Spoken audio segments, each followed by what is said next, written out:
Qonaq süfrəsi hazırlamaq səssiz bir dildir. Söz demədən sən dəyərlisən deməkdir. Ola bilər ki, süfrədəki qablar bir-birini tamamlamır. Nə gözəldir, nə də bahalı. Amma içindəki yeməklər sevgi ilə hazırlanıb. Mənim üçün əsas olan həmişə o evdəki huzur, sevgi olub. Nə təmtəraqlı yeməklər, nə də təmtəraqlı qablar diqqətimi çəkməyib. Əsas olan bunu sən sevdiyin üçün sənə görə hazırladım, sənə görə bişirdim deməkdir.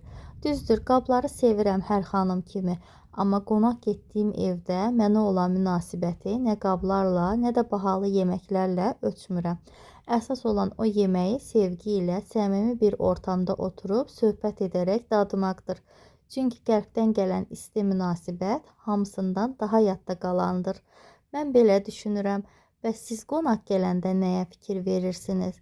Rəylərdə yazın, hər birini diqqətlə oxuyacağam. İzlədiyiniz üçün təşəkkür edirəm.